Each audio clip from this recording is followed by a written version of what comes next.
So we're going to talk about solving systems of linear equations using the method of substitution. By the way, I highly recommend you pause and try the examples, and I have free guided notes at divideandconquermath.com. Okay, so I have here like what I would call the perfect example of substitution, in that this is kind of like a nice, like kind of one of the easier situations you can have. These can get kind of difficult, so this is kind of ideal, and I'll show you why. So the thing to notice as I look at these equations, I've got 2x plus y equals 6 and 3x plus 5y equals 9.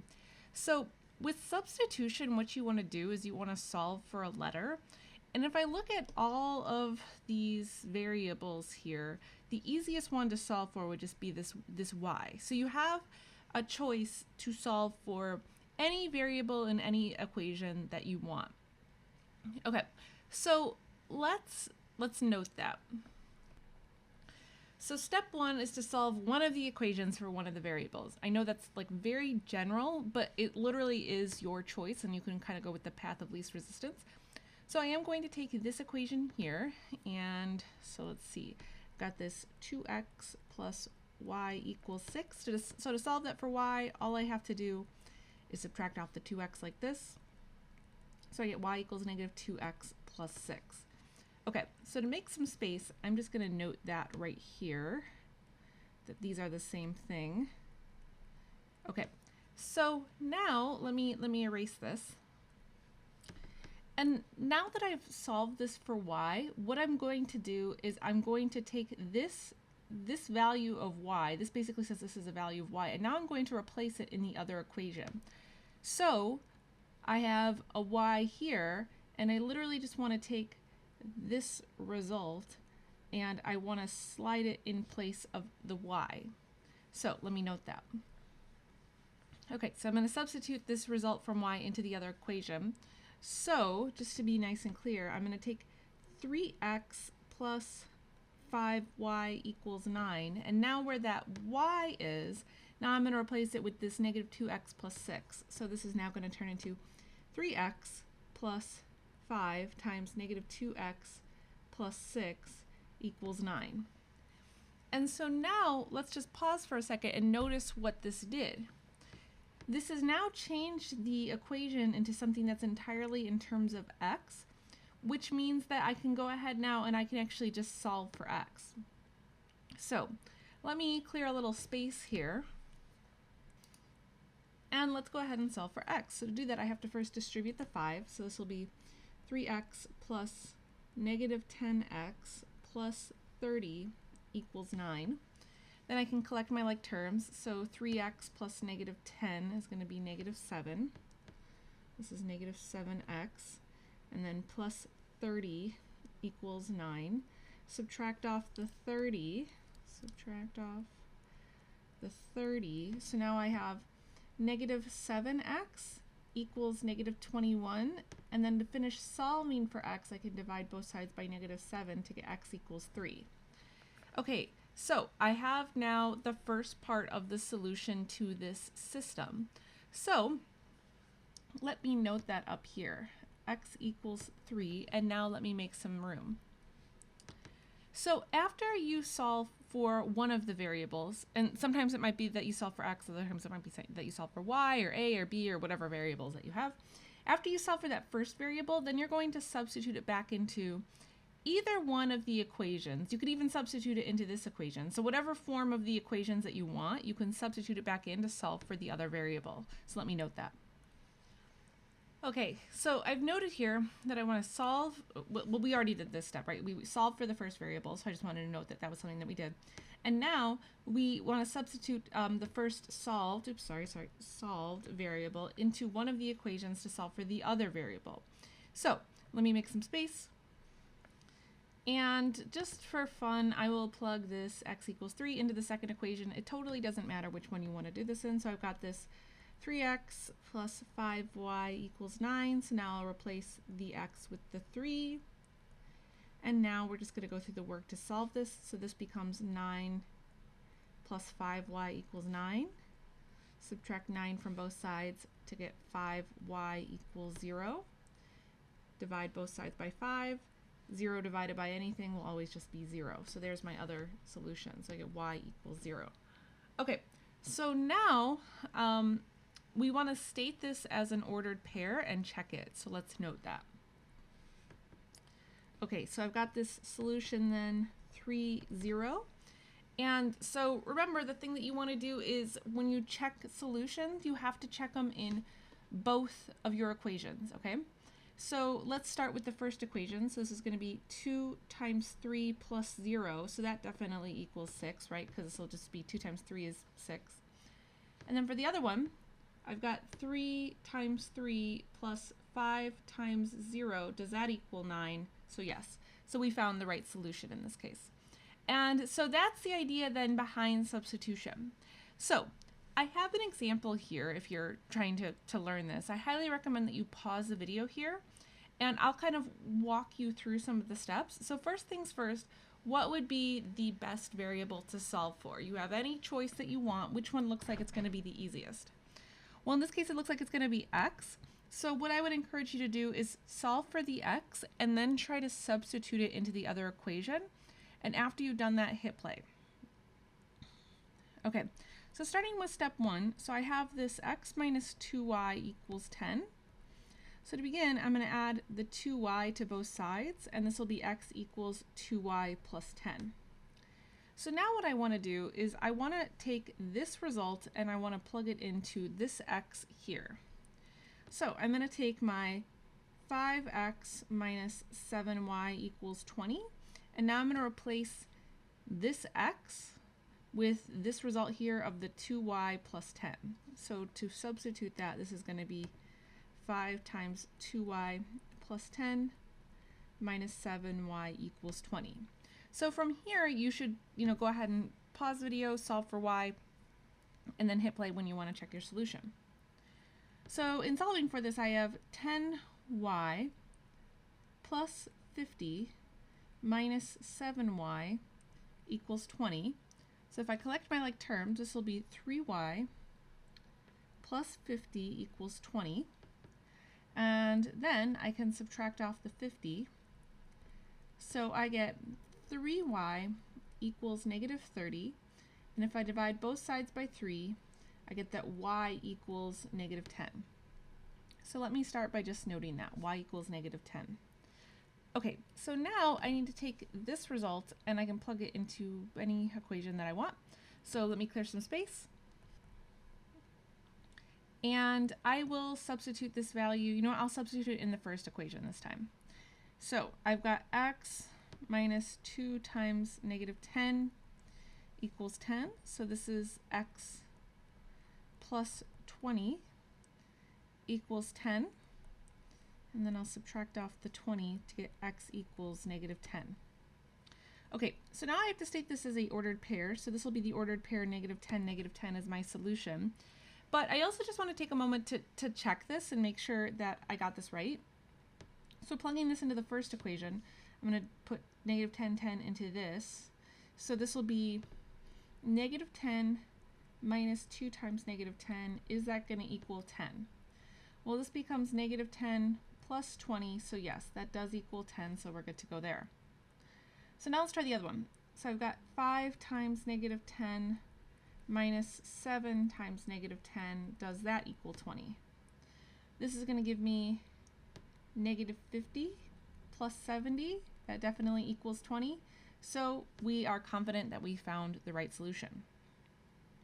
Okay, so now what I want to do is I want to pivot to a couple more examples and then I'll let you practice a couple. So let's just walk through these and then if you want to practice some more, I'll have some space for you to do that. So starting with this first example, so now we don't have quite as nice of a situation like we did in the previous examples, because notice as I kind of look across here, so I don't have any letter that's just kind of standing by itself. So now you have to think a little bit ahead of what would be the easiest letter to solve for. And so the thing that I usually think about is, like, when I look at these coefficients, is there any singular coefficient that would divide all the other numbers? So what I mean is, as I think through this, so negative 2 would divide 4 and 4. or negative 2 would divide 6 and 6, right? But 4 would not divide negative 2, and it would divide 4, but not negative 2. So what that tells me then is that this negative 2 here or this negative 2 here, either one of these x's, that's probably where I want to solve for. So that's kind of the way that you want to think through this. Okay, so let's just solve for this x here. And so why don't you go ahead and pause the video here and solve for that particular x and then hit play when you're ready. So I have negative 2x plus 4y equals 4. So I'm trying to solve for the x here. So I subtract off this 4y. So I have negative 2x equals negative 4y plus 4.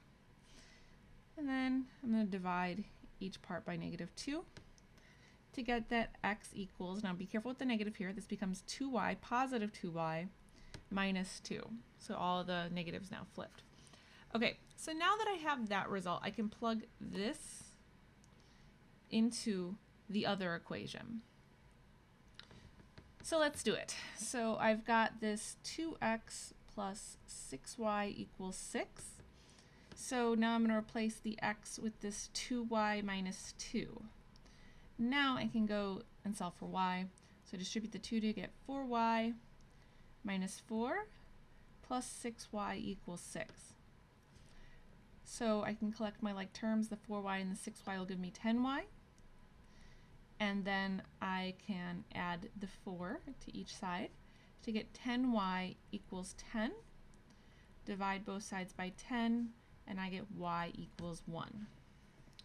Okay, so I've got y equals 1 as my first solution. So let me clear some space, and let's see, I'll note that y equals 1 right here, and let me clear the rest of this off. So now I can plug this y equals 1 into either equation. So let's plug this into negative 2x plus, how about this, 6 times 1 equals 6. So I get negative 2x plus 6 equals 6. So I can subtract off the 6's to get negative 2x equals 0. And then divide both sides by negative 2. So I get x equals 0. So my solution in this case will be 0, 1. And we know how to check here. So I'm going to leave the check up to you. But, you know, the solution will definitely work. Okay, so I want to pivot now to just a slightly harder example, kind of building off of the idea that what we were just looking at. So in this example, now what I want you to notice is what would you solve for? So if you look at it, so if I try to think of that trick I was just talking about, so 2 will not divide 5, but it would divide 4. 5 will not divide 2 or 4, and 4 will not divide, like not evenly divide them, right? You'd have these fractions. 8's not going to divide all 3 of these numbers. 9's not going to work. 6 is not going to divide everything. So sometimes when you're doing substitution, this can happen, and you can kind of see now by looking at this that substitution has some drawbacks, like it's maybe not the best in these situations, but we still want to practice it just to see how it's kind of going to work. So the thing that you probably want to do then when you're looking at this is if there's any way you can get, you know, the least amount of fractions in your choice of variable, that's probably the variable that you want to solve for. So in this case, this x, at least when I divide by 2, I know that this 4, like negative 4 divided by 2 will still be a whole number. So that will get me like the most amount of whole numbers I could possibly get. So I'm going to take, I'm going to go ahead and solve for that x. So I get 2x minus 5y equals negative 4. So let's go ahead and solve for x. So first I'm going to add the 5y to each side. So I get 2x equals negative 4 plus 5y. And then I divide each part by 2 to get x equals negative 2. And then let's write this as 5 over 2y. Okay, so, you know, it's got a fractions. Like I said, this is kind of a strike against substitution, but we're still going to practice it. So now what I want to do is I want to take this result and I want to put it into the other equation. So let's go ahead and do that. So this is now going to be 8 times negative 2 plus 5 over 2y. Let's see, I'm kind of running out of space here. Let me make some space actually.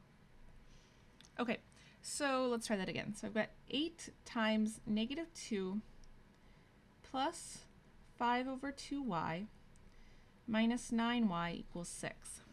Okay, so now I'm going to distribute that 8 into this set of parentheses. So let's do this. So 8 times negative 2 is negative 16. And then if you're not sure, so I'll use this green color here to focus on this. If you're not sure how those two things are going to multiply together, you can always kind of break this out as a separate calculation. So 8 times 5 over 2. And there's a lot of different ways that you can do this, but remember that the 8 is kind of sitting over a 1, and then you multiply straight across. So this will be 40 over 2, so this equals 20. So as I'm distributing, this becomes plus 20y minus 9y equals 6. Okay, so now we can keep going with this. So this becomes negative 16 plus 11y equals 6. And then I'll add 16 to each side to get that 11y equals 22. Divide both sides by 11 and I get y equals 2. Okay, so let me note that y equals 2, and I'll clear a bunch of space. And now let's finish this. So I can plug this y equals 2 into either equation. This has smaller numbers, so I'm going to use the first equation. So this will be 2x minus 5 times 2 equals negative 4. So I have 2x minus 10 equals negative 4. Add the 10 to both sides to get 2x equals 6. Divide both sides by 2 and I get x equals 3. So this will be the ordered pair 3, 2 in this case. And again, the check will be left to you. So now I want to pivot to two examples where we run into the situation of either no solution or infinite solution. So you're not going to know that you have one of these problems until you've kind of worked it out a little bit. So looking at this particular system here, 9y minus 18x equals 5 and 2x minus y equals 3, just what would be the easiest letter to solve for in this case? Well, it would be this y here. So what I want you to do is pause the video and go ahead and work through the substitution, and something strange will happen here. So work until you get to that and then hit play when you've kind of found that strange result, and then we can talk about it. Okay, so I'm going to go ahead and solve this for y. So I subtract off the 2x, and I get negative y equals negative 2x plus 3. I'll divide everything by negative 1 to get y equals positive 2x minus 3. So there we go. Okay, so now I'm going to substitute this into the first equation. So this 9y will now become 9 times 2x minus 3 minus 18x equals 5. So let's keep going with this. So I distribute the 9 to get 18x minus 27 minus 18x equals 5. So notice what happens here. I have this 18x minus 18x. So the x's really drop out. So all I'm left with then is negative 27 equals 5. And that result doesn't make any sense. And we've talked about in other videos kind of what do you do when that happens? Well, when the result doesn't make any sense, the conclusion is that there is no solution, or the good old empty set notation. So that would be an example of no solution. And then let's take a look at just one more example here. So I've got x plus 2y equals negative 3 and 4x plus 12 equals negative 8y. So just taking a look at all of the, at everything that's kind of available to you, what would be the easiest letter to solve for? It would be this x here, right? So once again, maybe pause the video here, try to do the whole substitution, and work until you get kind of that weird result, and then we can discuss. So I've got x plus 2y equals negative 3. Go ahead and subtract off the 2y to get x equals negative 2y minus 3. So now I'm going to substitute this result into the second equation. So I've got 4 times negative 2y minus 3 plus 12 equals negative 8y. So this is kind of set up in an odd way, I realize, but we'll sort it out in a moment. Okay, so if I distribute that 4, this becomes negative 8y minus 12 plus 12 equals negative 8y. So now, collecting my like terms, I've got negative 12 plus 12. So what this leaves me with is just negative 8y equals negative 8y. And so that's literally the same. And sometimes people want to go all the way with this. So maybe you want to just get the y's on the same side. You don't have to do this, but you know, some people like to be completionists. So either way, I either have this side equals itself or this side 0 equals 0. However you kind of got to that, it's all the same conclusion. So in this case, this is a true statement. So this works. And so what we'd say here is then there are infinite solutions. And so when we have infinite solutions, we use a set notation to represent that. So you have the open bracket, the xy, the point xy, and then this such that, and then it's whatever equation is being duplicated. So if I go through now and I look at this, it might not be obvious as to what equation is actually being duplicated here, right? Because ultimately, what did I get? I got this 0 equals 0, and I have like this. And typically when we're thinking about an infinite solution, I want to have this in like really like a y equals form. So we have just one extra little thing now that we need to do with this. So looking at these two equations, which one looks like it's going to be easier to solve for y? In my opinion, this equation here will be easier to solve for y. So let's take a look at that one. So I've got x plus 2y equals negative 3. So ultimately, I just want to solve this for y. So the first thing I'm going to do is I'm going to subtract the x from both sides. So I have 2y equals negative x minus 3. And then I'm going to divide each part of this by 2. Now I prefer to divide each part by 2 because then I can kind of evaluate it piece by piece. So this can be negative 1 over 2x. So there is like an invisible 1 in front of this x. So I'm going to take that negative 1 over 2. I'm just going to put that in front of the x. And then all of that minus 3 over 2. So that's going to be my solution.